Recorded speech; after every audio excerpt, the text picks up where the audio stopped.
आपण पूर्ण करू शकलो. आणि मित्रांनो, दिघे साहेबांनी सगळं विस्तृतपणे शिर्डीचा विकास मांडलेला आहे. आज आपण हे जे उद्घाटन केलं हे महाराष्ट्रामध्ये किंवा देशामध्ये असं कधीच कोणी करायचा प्रयत्न केला नाही की घनकचरा किंवा घाण पाण्याचा वापर शुद्धीकरण करून शेतकऱ्यांना देण्याचं काम जर कोणी केलं असेल देशामध्ये तर ते माननीय नामदार राधाकृष्ण विखे पाटील साहेबांनी केलं. हा एक प्रयत्न होता. 11 चारी असेल, 12 चारी असेल, गणेश बंधारे असतील, जवळपास 3 फाटे आपण काढलेले आहेत आणि एक गणेश बंधाऱ्याला आहे, 4 फाट्या. उद्यापासून याचा आम्ही ट्रायल रन सुरू दुसऱ्या दिवशी वृंदावनला देणार, 4थ्या दिवशी आपण गणेश बंधाऱ्याला देणार. हे सगळं एक अभ्यासपूर्वक 1 महिना याच्यामध्ये काय निकष आपल्याकडे येतात, याच्यामध्ये शेतकऱ्यांचा काय फायदा होतो, स्थानिकपणे जाऊन लोकांचं मत घेणार आपण, किती पाणी कुठं जातंय, काय जातंय, कसं पाण्याची लेवल वाढते, या सगळ्या गोष्टी करण्यामागं फार अथक प्रयत्न केले. आणि जे काही पाण्याची दुरावस्था आपल्या परिसरामध्ये आबा झालेली आहे, मी तुम्हाला शब्द देतो, पुढच्या आठवड्यामध्ये आपल्या गोदावरी उजव्या कालव्याच्या रुंदीकरणाचं 190 कोटी रुपयाच्या कामाची सुरुवात माननीय नामदार राधाकृष्ण विखे पाटील साहेब करतात. एकदा हे काम सुरू झाल्यावर आपण 1 वर्षामध्ये जे पाणी शिर्डीच्या परिसरामध्ये येत असताना कालव्याचं गेज हे 250 क्युसेक लागतं, ते कालव्याचं रुंदीकरण झाल्यानंतर 550 क्युसेक लागेल आणि 15 दिवसामध्ये आपल्या राहत्या तालुक्याचा आवर्तन संपेल. एवढंच नाही, पण 6 महिन्यामध्ये आपल्या गोदावरी उजव्या कालव्यावर आधारित असलेल्या पोटचाऱ्या दुरुस्ती, मग आपली चारी 9, 10, 11, 12, 13, 14, 15, 16, 17, 18, 19, 20, 21, 22 वाकणीपर्यंत 290 कोटी रुपयाला माननीय नामदार राधाकृष्ण विखे पाटील साहेबांनी मान्यता दिली. त्याचं आता कमिटीकडे गेलेलं आहे. आपण मान्यता देऊन टेंडर फ्लॅश करून पुढच्या 6 महिन्यानंतर 290 कोटीमध्ये पोटचाऱ्या दुरुस्तीचं काम झाल्यानंतर 2 वर्षामध्ये कधीही शिर्डी विधानसभा मतदारसंघाचा कोणीही शेतकरी पाण्यापासून वंचित राहणार नाही, हा शब्द डॉक्टर सुजय विखे पाटील तुम्हाला देतो. हे मिळालेलं पद सर्वसामान्य जनतेच्या आधारावर, त्यांच्या ताकदीवर, त्यांच्या आशीर्वादामुळे आहे. या पदाचा वापर फक्त आणि फक्त या परिसराच्या शेतकऱ्यांच्या कल्याणासाठी आहे. हे कधीच कोणी केलं नाही. मुंबईला बसलो, पोटचाऱ्यांचं प्रेझेंटेशन केलं, सगळ्या पोटचाऱ्या 12 नंबर सुद्धा, कुठलंही अतिक्रमण कोणीही चारीवर असलं, मग तो नगरसेवक असो, नगराध्यक्ष असो किंवा सर्वसामान्य नागरिक असो, पण जो कोणी शेतकऱ्यांचं पाणी अडवणूक करणार ते चाऱ्या सगळ्या मोकळ्या करण्याचा शब्द मी प्रत्येक शेतकऱ्याला या कार्यक्रमाच्या निमित्ताने देतो. ही कारवाई जी झाली, ते बदललेले शिर्डी मागच्या 1 महिन्यामध्ये आपल्याला पाहायला मिळते. हे कोणाच्या व्यक्तिगत द्वेषाने नाही, ते कुठल्या एका व्यक्तीविरोधात नाही. पण मी अनेक वेळेस बोललो आणि आजही बोललो की ठीक आहे, काय परिणाम झाला असेल, काही लोकांना त्याच्यामध्ये दुःख झालं असेल, वेदना झाल्या असतील, पण मला नेहमी माझ्या बरोबर मुलं आबा मोठे झाले, आमच्या बरोबर जेव्हा होते सगळे, ते म्हणे दादा तुम्ही प्रत्येक वेळेस म्हणतात शिर्डी गुन्हेगारी मुक्त होणार आणि काहीच होत नाही. म्हटलं आता असं होणार नाही, हा शब्द मी माझ्या मुलांना दिला आणि मागच्या 1 महिन्यापासून सारखं धरपकड, गुन्हेगारांवर आळा कसण्याचं काम आणि बॉम्बिंग ऑपरेशन. प्रत्येक घरामध्ये जिथं गुन्हेगार आहेत, जिथं दारूच्या भट्ट्या आहेत, तुम्ही मला पत्ता द्या, दुसऱ्या दिवशी तिथं JCB पाहिल्याशिवाय राहणार नाही. सगळे अवैध धंदे बंद करायला जाणार आहेत. पहिल्यांदा शिर्डीमध्ये जॅमर लावायची प्रक्रिया झाली. कुठेही चुकीच्या ठिकाणी गाडी उभी तर जॅमर. यामध्ये किती शिर्डीच्या लोकांच्या गाड्यांना जॅमर लागले गेले मला माहित नाही. काही नगरसेवक होते, नितीन कोतेच्या गाडीला लागला, आज नगरचे महापौर होते, राज्यामधले काही नेते होते, त्यांच्या गाडीला जॅमर लागला. ते पोलिसांना म्हणताय तू जॅमर कसं काय लावतो. म्हणलं इथं कोणीच पुढारी नाही, कोणीच भावी आमदार नाही आणि कोणीच माजी आमदार नाही, सगळे सामान्य लोक, कोणीही रस्त्यावर आळवणार करणार नाही. जे गुन्हेगारी मुक्त शिर्डी करण्याचा संकल्प आपण घेतला, तो आपण शेवटच्या श्वासापर्यंत पूर्ण करणार. कुंभमेळ्याच्या अगोदर एकही अवैध दारूची बाटली सुद्धा इथं विकली जाणार नाही, हा शब्द मी तुम्हाला देतो. कोणी असू, कार्यकर्ता असू, त्याला डॉक्टर. मला असे कार्यकर्ते नको जे अवैध धंदे करतात. मतदान कमी झालं तरी चालेल, पण गैर प्रकारचे व्यवसाय करणारे कार्यकर्ते याच्या पुढे आमच्या संघटनेमध्ये कधी नव्हते, पण यदा कदाचित असतील तर ते देखील आमच्या निदर्शनास आणून द्या. आपण सगळे बाहेर काढणार आहोत. मगाशी दिघे साहेबांनी सांगितलं की ज्या अंगणवाड्या आपण तयार करायचा संकल्प केला, या अंगणवाड्यांमध्ये माझं स्वप्न दडलंय की आज जर आपण या गोरगरिबांच्या मुलांना, आणि तुम्ही जेव्हा अंगणवाड्या पूर्ण होतील तेव्हा तुम्ही पहा, अशा पद्धतीची अंगणवाडी आपण उभी करणार आहोत की बंगल्यामध्ये राहणारा माणूस सुद्धा त्याच्या नातवाला तिथं पाठवेल, अशा प्रकारचं शिक्षण आपण देणार आहोत. हे फक्त पत्र्याच्या खोल्यामध्ये किंवा झोपडपट्टीमध्ये राहणाऱ्या मुलांसाठी नाहीये. आज जर आपण या मुलांना 1वी ते 6व्या वर्षामध्ये आयुष्याच्या चांगलं घडू शकलो, तर आज या इमारतीचा पाया रचला तर 15 वर्षानंतर शिर्डीमध्ये ताकदवर इमारत या मुलांच्या माध्यमातून उभी राहील. स्वप्न आपण आजपासून पाहायला सुरू करतो. हे शिर्डीमध्ये वाढणाऱ्या गुन्हेगारीचा परिणाम कशामुळे आहे? हे शिर्डीमध्ये पॉलिशवाली व्यवसायांचा परिणाम कशामुळे आहे? ती चूक परत आपल्याला 25 वर्षानंतर माझ्या नातवाला, तुमच्या नातवांना, तुमच्या मुलांना भोगावं लागू नये म्हणून या अंगणवाड्याची सुरुवात आपण केली. याच्यामध्ये इंटरॅक्टिव्ह बोर्ड, इंग्लिश टीचिंग हे सगळं करणार आहोत. एवढंच नाही, पण आपण प्रत्येक वॉर्डामध्ये जिथं आता अंगणवाडी बांधतोय तिथं एक फॅब्रिकेटेड आरोग्य केंद्र पण आपण बांधणार आहोत. प्रत्येक गरीबाला मोफत रुग्णांना ट्रीटमेंट, मोफत औषधं, मोफत चेकअप हे देखील सुविधा प्रत्येक वॉर्डामध्ये आपण सुरू करण्याचा मानस केला, ते करून दाखवणार. एक बदललेली शिर्डी तुम्हाला पाहायला मिळणार. मला काही नगर अध्यक्ष व्हायचं नाही, मला कुठे निवडणूक लढवायची नाही, पण निवडणुकी प्रति पक्षापलीकडे जाऊन माणुसकीला किंमत देणं आवश्यक आहे. आजपर्यंत शिर्डीमध्ये सगळ्यांनी एकमेकावर कुरड्या केल्या आणि या सगळ्यांमध्ये राहिला माझा तो गरीब माणूस. पण माननीय नामदार राधाकृष्ण विखे पाटील साहेबांच्या संकल्पनेतून बाबांची कृपा आमच्यावर राहिली की सातत्याने जनतेने आशीर्वाद दिला, पद मिळालं आणि या पदामुळे आज शिर्डीचा एवढा विकास आपण करू शकतो. 10 दिवसामध्ये कालच शिर्डी थीम पार्कची वर्क ऑर्डर झाली. 10 दिवसामध्ये माननीय नामदार राधाकृष्ण विखे पाटील साहेबांच्या उपस्थितीमध्ये आपण जवळपास 40 कोटी तर सुरुवात आहे, पण पर्यंत घेऊन पूर्ण करून देणार हा पण शब्द आहे. हे थीम पार्क आपल्या या शिर्डीचं औद्योगिकरण बदलणार आहे, शिर्डीची अर्थव्यवस्था बदलणार आहे. साईबाबा संस्था विश्वस्त व्यवस्थेने ठराव करून 30 कोटी रुपये इंडोर थीम पार्क साठी त्या ठिकाणी दिले. ते आता कोर्टामध्ये आपण सबमिट केले, जेव्हा मंजुरी मिळेल त्याचंही काम सुरू होईल. त्याच दिवशी आपण शिर्डीमध्ये 350 लोकांना अर्धे गुंठे जागा देऊन त्यांच्या हक्काचे घरं जमीन वितरण देखील त्याच कार्यक्रमामध्ये करणार आहोत. असं एकही शब्द नाही जो आपण विधानसभेला दिला जो पूर्ण करू. हे जे लोक बाहेरून येतात, महाराष्ट्रातून येतात, इतर भागातून येतात, इतर गावातून येतात, भाषण करतात, गरिबांबरोबर बसून त्यांच्याबरोबर भाकरी ह्याचं नाटक करतात, त्यांचं दुःख सावरण्याचं नाटक करतात. प्रत्येक वेळेस दुःख सावरताना यांना कॅमेरामॅन पाहिजे, यांना बातमीदार पाहिजे. आम्ही धंदा कधी केला नाही, आम्ही धंदा कधी करणार पण नाही. प्रत्येक गोष्टीमध्ये राजकारण शोधायचा प्रयत्न करतात. मी सगळ्यांना आवर्जून सांगतो, तुम्ही कितीतरी राजकारण केलं, कितीतरी मला बदनाम केलं, कितीतरी आरोप केला, पण शिर्डीमधून गुन्हेगारी उकरून फेकल्याशिवाय मी थांबणार नाही. हा माझा शेवटचा प्रण केलेला आहे. काय व्हायचं उद्या? आता ना सुजय विखे थांबणार, ना शिर्डीचा विकास थांबणार. महिला सुरक्षित होणार आणि पुढच्या 3 महिन्यामध्ये कालिका नगर असेल, आंबेडकर नगर असेल, लक्ष्मीनगर असेल, प्रत्येक गल्ल्यामध्ये सीसीटीव्ही लावून त्याचा रिले पोलीस स्टेशनला जाणार आहे. प्रत्येक गल्लीमध्ये सीसीटीव्ही लागणार आहे, नाईट विजन सहित. एका बटनवर शिर्डी करणार आहे की शिर्डीमध्ये कोण काय गडबड करू राहिलं. मला एक कार्यकर्ता भेटला, दादा एकच विनंती आहे, तुम्ही चांगलं करता, फक्त निवडणुकीची एक रात्री अगोदर सीसीटीव्ही बंद करा. एक फार मोठ्या मेहनतीने साहेबांच्या आशीर्वादाने आपण करू शकलो. अंगणवाड्यांचं भूमिपूजन झालं, आज हे पाणी आपण देण्याचा प्रयत्न करतोय. हा प्रयत्न असतो,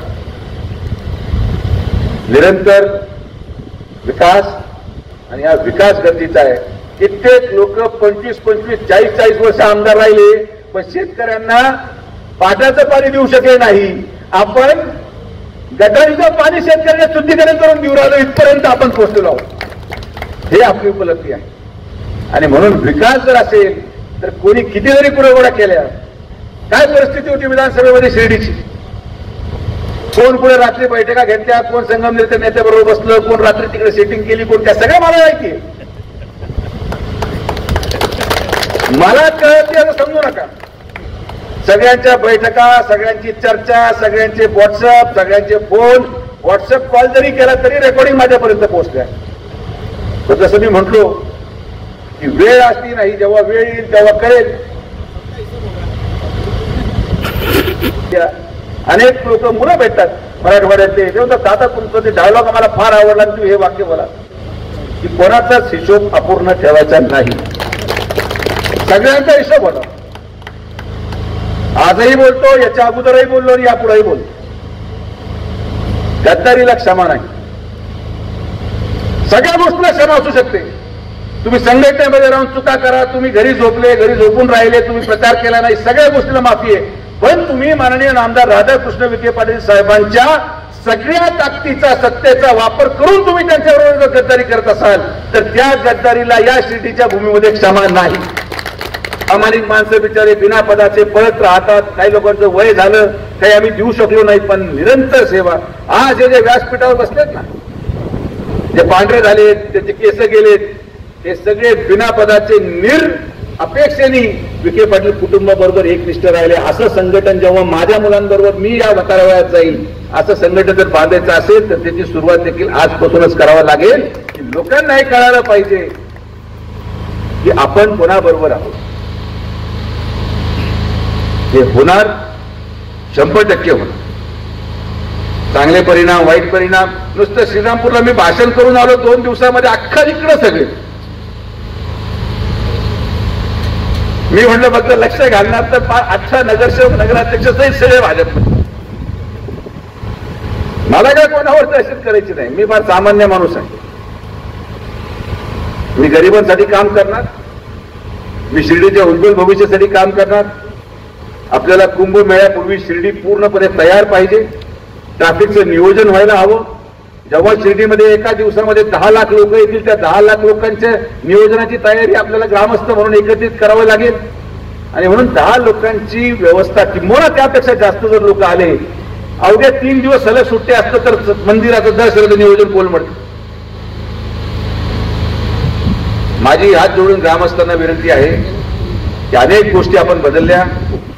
मला ग्रामस्थांचा, सगळ्या पक्षाच्या लोकांचा एक गोष्टीला पाठिंबा मात्र पाहिजे की जी मागणी मी संस्थांकडे केली की VIP दर्शन फक्त आणि फक्त सकाळच्या 2 तासासाठी झालं पाहिजे.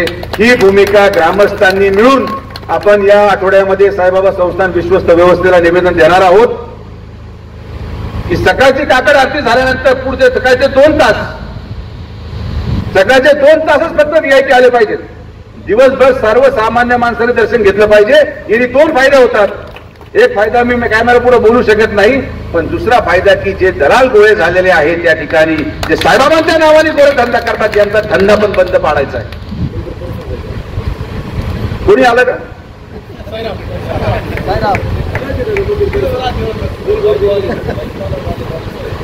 फोनच्या उद्या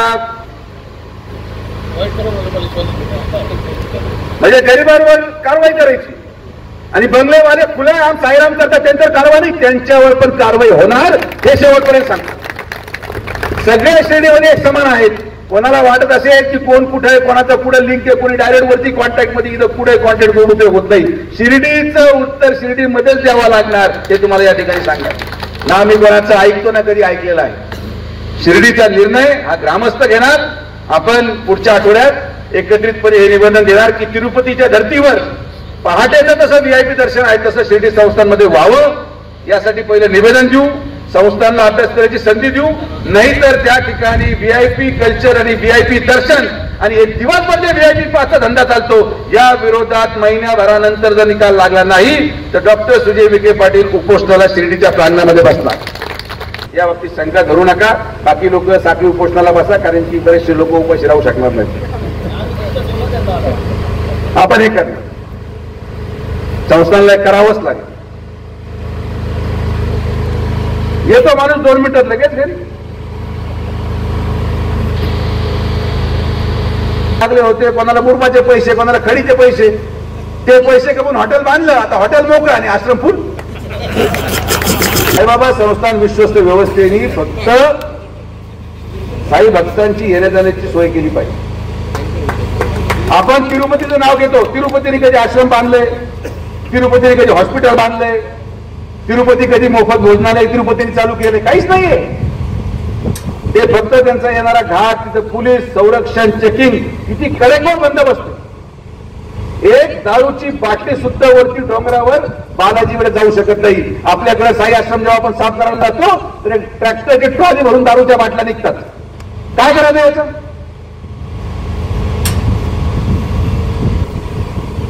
म्हणजे फक्त उत्पन्नाच्या स्तोत्रामध्ये आपल्या तुलना तिरुपती बरोबर आहे, पण स्वच्छतेमध्ये नाही, सुरक्षेमध्ये नाही, दारूबंदीमध्ये नाही. आपल्या सोयीने तुलना करतात.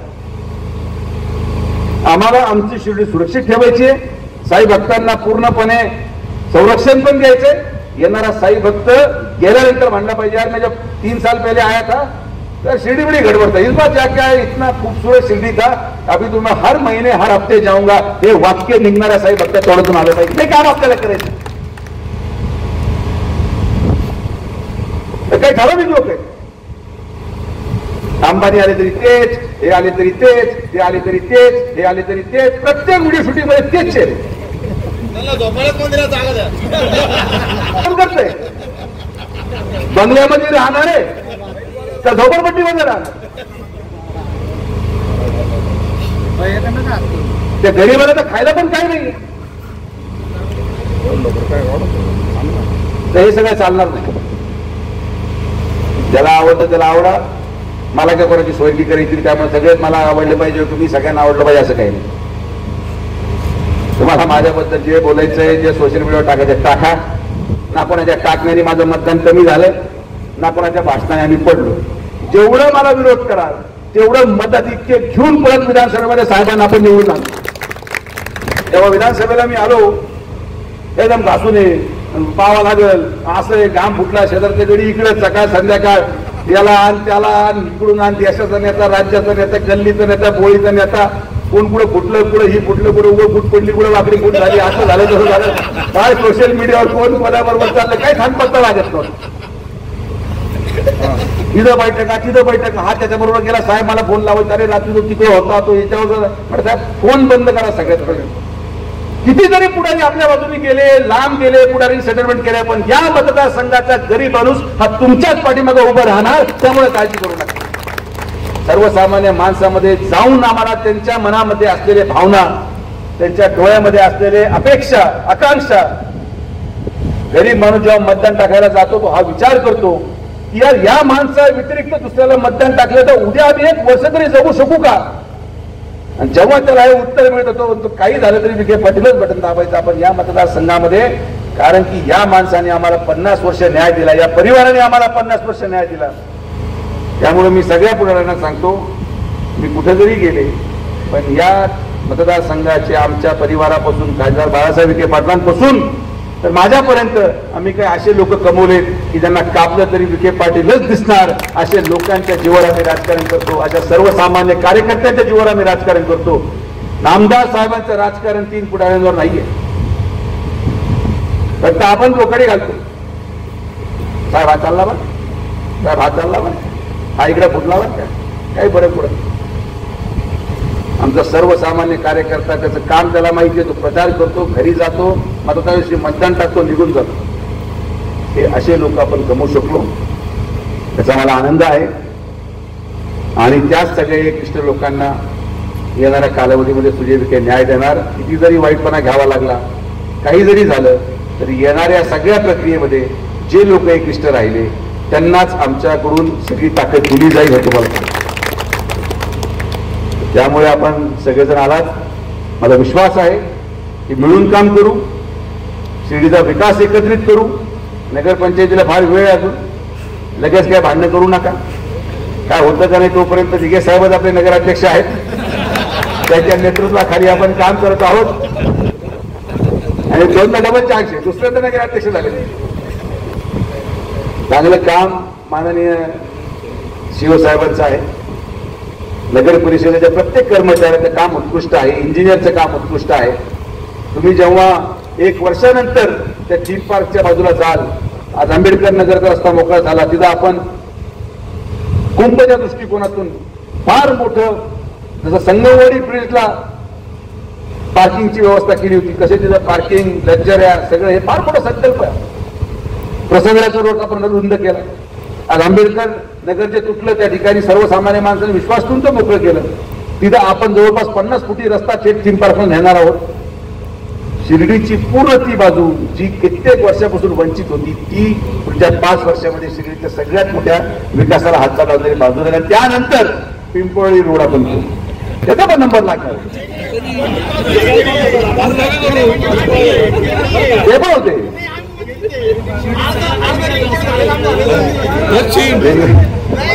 काम पुढच्या 2 महिन्यामध्ये तुम्हाला मी सुरू करून देतो, हे शब्द तुम्हाला त्या ठिकाणी मी तुम्हाला सांगतो ना.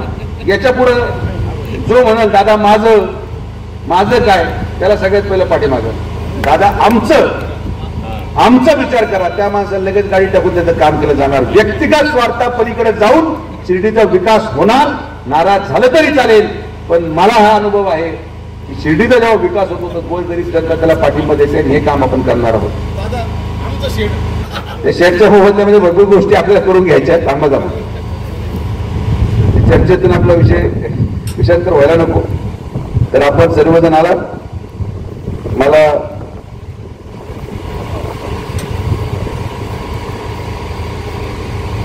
की आपल्या सगळ्यांच्या आशीर्वादाने माननीय नामदार राधाकृष्ण विखे पाटील साहेब परत एकदा या शिर्डीच्या विकासामध्ये आपण एकत्रितपणे चांगलं काम करून सर्वसामान्य जनतेच्या मताच्या जे काही विश्वासाला पात्र ठरू असं काम आपण करणार आहोत. येणाऱ्या कालावधीमध्ये तुमच्या सगळ्यांबरोबर आपण या शिर्डीचा विकास असंच चालू ठेवूया हा विश्वास व्यक्त करतो.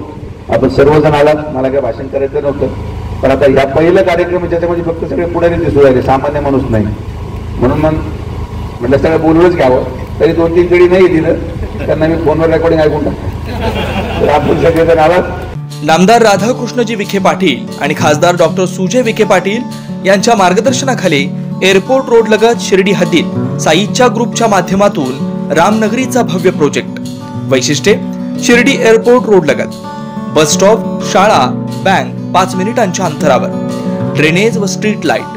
प्लॉटमध्ये प्रशस्त श्री राम मंदिर, साई समाधी मंदिरापासून 10 मिनिटांच्या अंतरावर, MSAB पोल कनेक्शन, 20 फुटी अंतर्गत रस्ता व दोन्ही कडेने सुशोभित झाडे, रहिवाशांसाठी अनुकूल.